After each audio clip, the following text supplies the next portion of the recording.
नमस्कार। रोज की तरह आज की सुबह भी सास की गाली और ताने से ही शुरू हुई। राधा रोज रोज के झगड़े से तंग आ चुकी थी, लेकिन वो और कर भी क्या सकती थी। उसे तो सुनना था। वो चुपचाप सास ससुर और पड़ोसियों के ताने सुनती और रोती।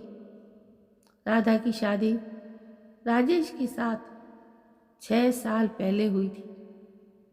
इन 6 सालों में जिन लोगों की शादी हुई थी वे एक या दो बच्चे के माँ बाप बन गए थे, लेकिन राधा अभी तक माँ नहीं बन पाई थी।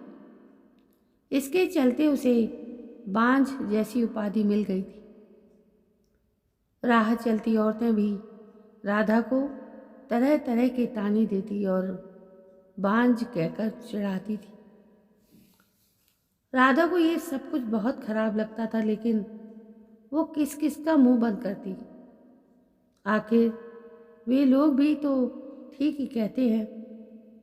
राधा सोचती, मैं क्या करूं? अपना इलाज तो करा रही हूं। डॉक्टर ने लगातार इलाज कराने को कहा है, जो मैं कर रही हूं, लेकिन जो मेरे वश में नहीं है उसे मैं कैसे कर सकती हूँ। एक दिन पड़ोस का एक बच्चा खेलते खेलते राधा के घर आ गया। बच्चे को देख राधा ने उसे अपनी गोद में बिठा लिया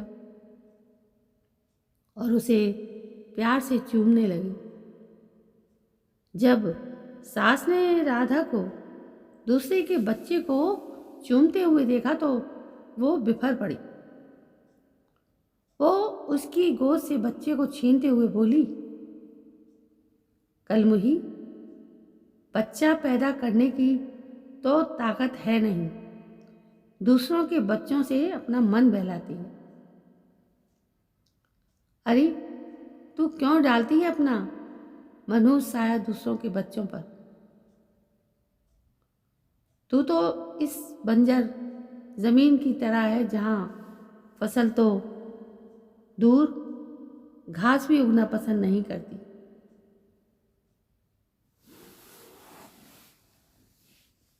जब राधा से सास की बातें नहीं सुनी गई तो वो अपने कमरे में जाकर अंदर से दरवाजा बंद कर रोने लगी। रात को राजेश के आने पर राधा ने रोते हुए सारी बात उसे बता दी और बोली, मैं बड़ी अभागन हूँ। मैं किसी की इच्छा पूरी नहीं कर सकती। ऊपर से मुझ पर बांझ होने का धब्बा भी लग चुका है। राधा की बातें सुनकर राजेश ने कहा, तुम माँ की बातों का बुरा मत मानो। उन्हें ऐसा नहीं कहना चाहिए। हर माँ बाप की इच्छा होती है कि उनके परिवार को आगे बढ़ाने वाला उनके रहते हुए ही आ जाए। तुमने यह इच्छा पूरी नहीं होते देख कर माँ तुमसे उल्टी सीधी बातें बोलती है। तुम चिंता मत करो, तुम्हारा इलाज चल रहा है, तुम जरूर माँ बनोगी।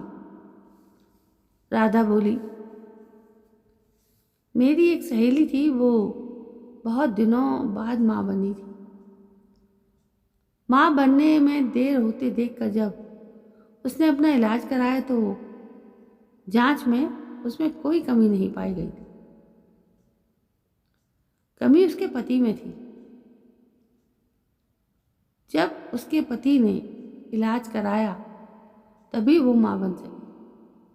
हो सकता है उसी की तरह आप में भी कोई कमी हो, इसलिए मैं चाहती हूँ कि आप भी एक बार अपना इलाज करा लेते। अब राधा की बात जैसे ही सुनी राजेश ने तो वो भड़क उठा। मुझ में भला क्या कमी हो सकती है? मैं तो बिल्कुल ठीक हूँ, मुझ में कोई कमी नहीं। मेरी चिंता छोड़ो, तुम अपनी अच्छी तरह इलाज कराओ। मैं मानती हूँ कि आप में कोई कमी नहीं है, लेकिन तसल्ली की खातिर राधा ने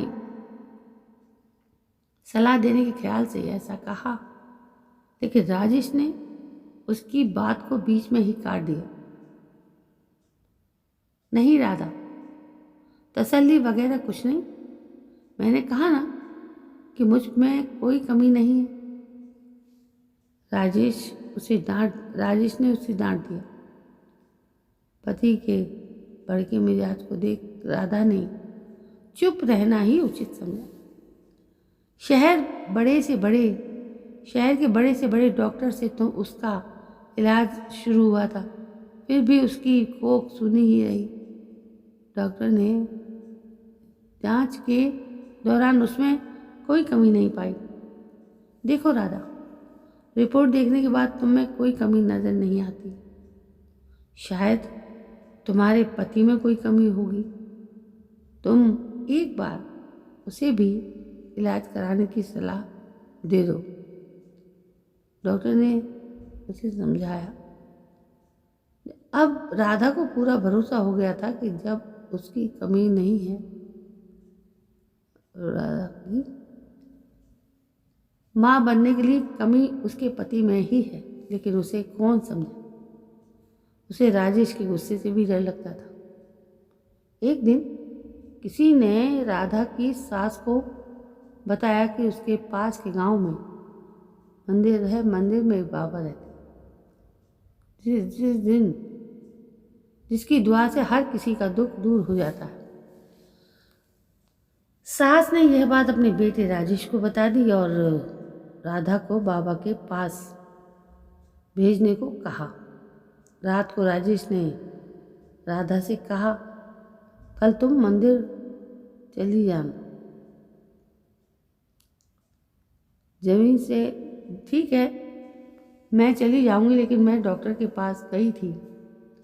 डॉक्टर ने मुझ में कोई कमी नहीं बताई, इसलिए मैं चाहती हूँ कि आप भी एक बार अपना डरते डरते राधा ने कह रही थी, लेकिन राजेश ने उसकी बात को अनसुना कर दिया। राधा, मैं कहीं नहीं जाऊंगा, तुम कल मंदिर में बाबा के पास चली जाओ। ऐसा कहकर राजेश तो चला गया। राधा ने भी अपने माथे पर लगा बांझपन का धब्बा मिटाने के लिए बाबा के पास जाकर उनसे दुआ लेने की सोच ली। दूसरे दिन सवेरे नहा धोकर वो बाबा के पास चली गई। मंदिर में उसे भीड़ को देखकर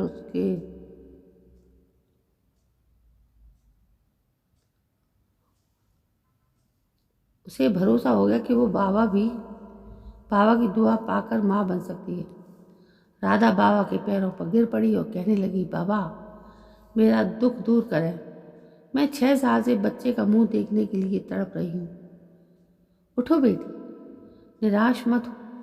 तुम्हें औलाद का सुख जरूर मिलेगा, लेकिन इसके लिए तुम्हें माहवारी होने के बाद यहाँ 4 दिनों तक रहकर लगातार पूजा करनी होगी। ठीक है बाबा, मैं जरूर करूँगी। राधा खुशी से घर गई। घर आकर उसने सारी बातें अपने पति को बताई। मैं कहता था ना कि जो काम दवा नहीं कर सकती, कभी कभी दुआ से भी हो जाता है। बाबा की दुआ पाकर अब तुम जरूर माँ बनोगी, ऐसा मुझे भरोसा है। तुम ठीक समय पर बाबा के पास चली जाना। राजेश ने खुश होते हुए कहा। राधा अब बेसब्री से माहवारी होने का इंतजार करने लगी। कुछ दिन बाद उसे माहवारी हो गई। माहवारी पूरी होने के बाद राधा फिर बाबा के पास गई। उसे देखते ही बाबा ने कहा, बेटी, जैसा कि मैंने तुम्हें पहले भी कहा था कि यहीं रहकर 4 दिनों तक लगातार पूजा करनी पड़ेगी। तभी तुम माँ बन सकोगी। जी बाबा, मैं रहने के लिए तैयार हूँ। राधा ने कहा, ठीक है, अभी तुम अंदर चली जाओ। रात से तुम्हारे लिए पूजा करनी शुरू करूँगा। अपनी चाल को कामयाब होते देख बाबा मन ही मन खुश होते हुए बोला। रात को बाबा ने राधा से कहा, बेटी, इस पूजा के दौरान कोई भी देवता खुश होकर तुम्हें औलाद दे सकता है। इसके लिए तुम्हें सब कुछ चुपचाप सहन करना पड़ेगा, नहीं तो तुम कभी माँ नहीं बन सकोगे। जी बाबा, मैं सब कुछ करने को तैयार हूँ, बस मुझे औलाद हो जानी चाहिए। राधा के इतना कहने के बाद बाबा उसे एक कोठरी में ले गए जहाँ हवन कुंड बना हुआ था। उसमें आग जल रही थी। बाबा ने उसे वहीं पर बिठा दिया और वो फिर भी बैठकर जाप करने लगा। कुछ देर तक जाप करने के बाद बाबा ने कहा, राधा, देवता मुझ में समा चुके हैं। वो तुम्हें औलाद का सुख देना चाहते हैं। इसलिए तुम चुपचाप अपने बदन के सारे कपड़े उतार दो और औलाद पाने के लिए मेरे पास आ जाओ। वो तुम्हें दुआ देना चाहते हैं। राधा ने यह सोचकर कि बाबा में देवता समा चुके हैं और देवता जो भी करते हैं गलत नहीं करते, इसलिए उसने अपने बदन के सारे कपड़े उतार दिए। बाबा उसके अंगों से खेलने लगा और उसे दुआ देने के नाम पर उसकी इज्जत पर डाका डाल दिया। 4 दिनों तक लगातार बाबा ने इस पूजा के बहाने राधा से जिस्मानी संबंध बनाए। 5वें दिन बाबा ने कहा, राधा बेटी, हमारी दुआ कबूल हो गई, पूजा भी पूरी हो गई। अब तुम जरूर माँ बनोगी। तुम घर जा सकती हो। बाबा की दुआ लेकर वो खुशी खुशी घर लौट आई। 9 महीने बाद राधा माँ बन गई। उसे बाबा की दुआ लग गई थी। उसके माथे से बांझपन का धब्बा मिट चुका था। घर के सारे लोग बहुत खुश थे। राजेश को अब पूरा यकीन हो गया था कि उसमें भी बाप बनने की ताकत है, लेकिन सच्चाई से सभी अनजान थे। तो दोस्तों, देखा आपने आज की दुनिया का अंधापन। बच्चे पाने के लिए उस औरत को किस हद तक गिरना पड़ा और बाबा ने उसका पूरा फ़ायदा उठाया।